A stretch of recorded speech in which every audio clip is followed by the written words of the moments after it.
Hello aspirants, இந்த வீடியோவில் வந்து நம்ம கனச்சதுரத்தை வச்சு நம்ம ஒரு சம் பார்க்க போகிறோம். கனச்சதுரம்னா ஒன்றும் இல்லை, க்யூப் தான். அதை தான் கனச்சதுரம் அப்படின்னு சொல்லுவாங்க. க்யூப் எப்படி இருக்கும்? எல்லா சைடும் ஈக்குவலாக இருக்கும். இப்படி தான் இருக்கும் க்யூப். க்யூபுக்கு எப்படி இருக்கும்னா, கனசதுரம்னா ஒரு 6 பக்கம் இருக்கும். கனசதுரம்னா ஒரு டைஸ் உருட்டுறோம், பகடை மாதிரி இருக்கும். 6 பக்கம் இருக்கும். 6 பக்கமே என்னென்னா ஈக்குவலான பக்கமாக இருக்கும். எல்லாமே 24 சென்டிமீட்டர்னு கொடுத்துருக்காங்க. 24 சென்டிமீட்டர்னால் எல்லா பக்கமே, எல்லா ஓரமே 24 சென்டிமீட்டர் தான் இருக்கும். அதான் கனச்சதுரம். இதுவே மாறி மாறி இருந்துச்சு அப்படின்னு பார்த்தீங்கன்னா அது கனச்செவ்வகம் அப்படின்னு சொல்லுவாங்க. சரி, இந்த கனச்சதுரத்தை வச்சு நம்ம பார்ப்போம். இப்போ இந்த சம், கனசதுரத்தோட புறப்பரப்பை கண்டுபிடிங்க, அப்புறம் மொத்த பரப்பை கண்டுபிடிங்க அப்படின்னு சொல்லிட்டாங்க. புறப்பரப்பு மொத்த பரப்பு ரெண்டுத்துக்கும் என்ன வித்தியாசம்னு நம்ம பார்ப்போம்.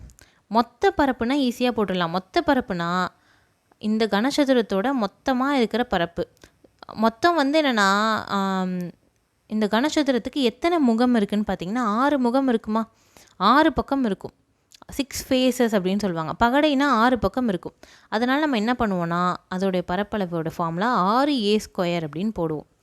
அது ஏன் a² சேர்க்குறோம் அப்படின்னு பார்த்தீங்கன்னா, ஒவ்வொரு பக்கமும் நம்மளுக்கு எப்படி இருக்கும், ஒவ்வொரு ஸ்கொயர் மாதிரி இருக்குமா. இந்த கனச்சதுரம் ஒரு பக்கம் எடுத்து பார்த்திங்கன்னா எப்படி இருக்கும், ஒரு சதுரம் மாதிரி இருக்கும். ஒவ்வொரு பக்கமும் திருப்பி பார்க்கும்போது ஒவ்வொரு சதுரம் மாதிரி இருக்கும். ஒரு சதுரத்துக்கான பரப்போட ஃபார்முலா என்னன்னு பார்த்தீங்கன்னா a². அப்படின்னா 6 பக்கம் இருக்குது. அதனால் 6a² அப்படின்னு நம்ம எடுத்துப்போம். இதுவே பார்த்திங்கன்னா புறப்பரப்புக்கான ஃபார்முலா என்னன்னு பார்த்தீங்கன்னா, புறப்பரப்புனா இப்போ இந்த பகடை இருக்குல்ல, பகடை மாதிரி இருக்குல்ல, பகடையில் 4 பக்கம் வந்து என்னென்னா புறம் சைடு அப்படின்னு சொல்லுவாங்க. புறம்னா அட்ஜசன்ட்னு சொல்லுவாங்க. அட்ஜசன்ட் சைட்ஸ் தான் 4 இருக்குது. மேலேயும் கீழேயும் எடுத்துக்க மாட்டாங்க. இதுதான் புறப்பரப்பு அப்படின்னு சொல்லுவாங்க. மொத்த பரப்புனா மொத்தமாக இருக்கிற எல்லா முகத்தையும் எடுத்துக்கணும். புறப்பரப்புனா புறமாக என்னென்னா, இப்போ நீங்கள் பகடை எடுத்து பார்த்தீங்கன்னா ஒவ்வொரு பக்கமும் பக்கமாக என்னென்னா 4 தான் இருக்கும். மேலேயும் கீழேயும் 2 பக்கம் இருக்கும். அதை விட்டுருவாங்க. அதை விட்டுட்டு போடுறது தான் புறப்பரப்பு அப்படின்னு சொல்லுவாங்க. இதுக்கு ஃபார்முலா 4a² அப்படின்னு நம்ம எடுத்துக்கிறோம். இது வந்து இதுக்கு மேலே ஈஸி தான்.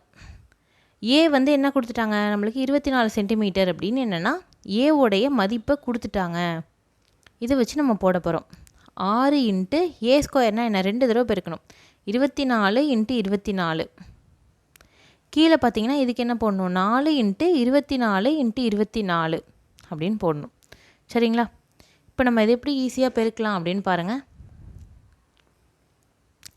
24 × 24 ரெண்டுத்தையும் பெருக்குனா என்ன, 24 அதாவது 24 ஸ்கொயர் எவ்வளோ வேல்யூ அப்படின்னு பார்த்தீங்கன்னா 576. இது எப்படி எனக்கு ஞாபகம் இருக்குது அப்படின்னா, 25 வரைக்கும், 1லேருந்து 25 வரைக்கும் ஸ்கொயர் நம்பரை படித்து வச்சுக்கிறது ரொம்ப ரொம்ப நல்லது. எக்ஸாமுக்கு ரொம்ப யூஸ்ஃபுல்லாக இருக்கும். அந்த மாதிரி நீங்களும் படித்து வச்சுக்கோங்க. இது மாதிரி போடும்போது நம்மளுக்கு ரொம்ப ஈஸியாக இருக்கும். டைம் மேனேஜ்மெண்ட்டும் சீக்கிரமாக பண்ணலாம். இங்கே 6 × 576 வரும். இப்போ 6ஆல் உள்ளே பெருக்குனா என்ன வரும், 6 6 36. 6 இங்கே வச்சுக்கிட்டேன், 3 பேலன்ஸ் இருக்குது. அடுத்தது என்ன, 6 7 என்னென்னா 42, 3 இருக்குது. அப்படின்னா என்ன வரும், 45. 5 வரும், இங்கே 4 வரும்.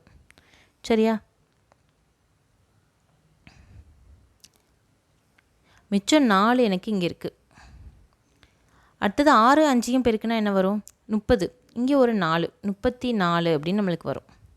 இதுவே கீழே வாங்க, 4 × 576 அப்படின்னா என்ன வரும், 4ஆல் உள்ளே பெருக்குங்க. ஃபஸ்ட்டு என்ன வரும், 4ஆல் உள்ளே பெருக்குனா என்ன வரும்னா 24ன்னு வருமா. 4 இங்கே வச்சுக்கிறோம், 2 பேலன்ஸ் இருக்குது.